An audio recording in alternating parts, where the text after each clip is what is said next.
ಮುಖ್ಯಮಂತ್ರಿಗಳು ಒಬ್ಬ ಹಿರಿಯ ರಾಜಕಾರಣಿ ಅವರು ಕಳೆದ 2.5 ವರ್ಷ ಒಂದೇ ಸ್ಲೋಗನ್ ಹೇಳ್ತಾರೆ, ನಾನು 5 ವರ್ಷ ಪೂರ್ಣ ಮಾಡ್ತೀನಿ, 5 ವರ್ಷ ಪೂರ್ಣ ಮಾಡ್ತೀನಿ. ಅವರು ಎಷ್ಟು ಸತಿ 5 ವರ್ಷ ಪೂರ್ಣ ಮಾಡ್ತೀನಿ ಅಂತಾರೆ ಅಷ್ಟು ಜನರಿಗೆ ಸಂಶಯ ಬರ್ತದೆ. ಅವರು ಹೇಳೋ ಅವಶ್ಯಕತೆ ಇಲ್ಲ ಡೈಲಿ. ಮತ್ತು ಇನ್ನೊಂದು ಮಾತನ್ನು ಅವರು ಮೊನ್ನೆ ದಿಲ್ಲಿಯಲ್ಲಿ ಹೇಳಿದ್ದಾರೆ, ಈ ಒಪ್ಪಂದ ಆಗಿಲ್ಲ ಅನ್ನುವಂಥ ಮಾತನ್ನು ಹೇಳಿದ್ದಾರೆ. ಇದು ಒಪ್ಪಂದ ಆಗಿತ್ತೋ ಇಲ್ಲೋ ಅನ್ನೋದು ನಮಗೆ ಗೊತ್ತಿಲ್ಲ. ಯಾರಾದರೂ ಅದನ್ನು ಈ ಒಂದು ಡಿಬೇಟಿಗೆ ಅಂತಿಮ ಒಂದು ಫುಲ್ ಪಾಯಿಂಟ್ ಹಾಕಬೇಕಾದ್ರೆ ಹೈಕಮಾಂಡ್ ಯಾಕೆ ಸುಮ್ಮನಿದ್ದಾರೆ? ಹೈಕಮಾಂಡ್ ಅಂದ್ರೆ ಸುರ್ಜೇವಾಲಾ ಹೈಕಮಾಂಡ್ ಅಲ್ಲ.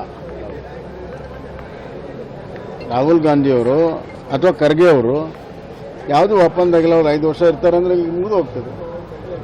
ಅವ್ರು ಹೇಳ್ತಾ ಇಲ್ಲ, ನಾನೇ ಮುಂದುವರಿತೀನಿ ಅಂತ ಇವರೇ ಹೇಳ್ತಾರೆ. ಇದೇನು ಹೊಸದೇನು ಹೇಳಿಲ್ಲ ಅವರು. ಇಲ್ಲಿ ಬೆಂಗಳೂರಾಗ ಏನು ಹೇಳಿದ್ರು ಅಲ್ಲಿ ಹೋಗಿ ಹೇಳಿದ್ದಾರೆ ಅಷ್ಟೇ. ಇದರಿಂದ ಈ ಕಾಂಗ್ರೆಸ್ಸಿನ ಆಂತರಿಕ ಸಮಸ್ಯೆ ಬಗೆಹರಿತಿದೆ ಅಂತ ನನಗೇನು ಅನಿಸೋದಿಲ್ಲ.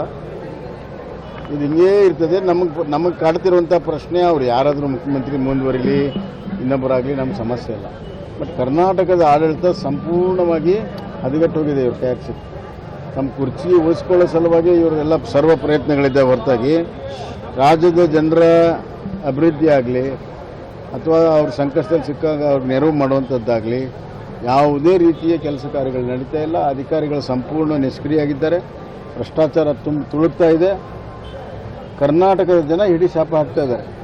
ಒಂದು ಸ್ಥಿರವಾದ ಸರ್ಕಾರ ಕೊಡುವಷ್ಟು ಮೆಜಾರಿಟಿ ಕೊಟ್ಟರೂ ಕೂಡ ಇವರೊಂದು ಸ್ಥಿರವಾದ ಸರ್ಕಾರ ಕೊಡೋಕ್ಕಾಗಿಲ್ಲ ಅನ್ನುವಂಥದ್ದು ಜನರ ಕೊರಗಿದೆ.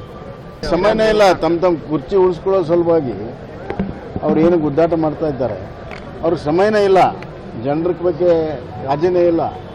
ನಾವು 136 ಬಂದಿದೆ ಅನ್ನುವಂಥ ಒಂದು ಸೊಕ್ಕಿನಿಂದ ಇವತ್ತು ಆಡಳಿತ ಮಾಡ್ತಾ ಇದ್ದಾರೆ. ಅಧಿಕಾರಿಗಳ ಮೇಲೆ ಹಿಡಿತಾ ಹೋಗಿದೆ.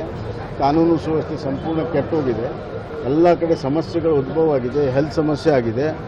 ಎಜುಕೇಷನ್ ಸಂಪೂರ್ಣವಾಗಿ ನಿಷ್ಕ್ರಿಯ ಆಗಿದೆ. ನೀವು ನೋಡ್ತೀರ, ಒಂದಿಲ್ಲ ಒಂದು ದಿವಸ ಒಂದು ಅವಾಂತರಗಳು ಬರ್ತಾರೆ. 136 ಇದ್ರೆ ಸಮಾಧಾನ ಇಲ್ಲ.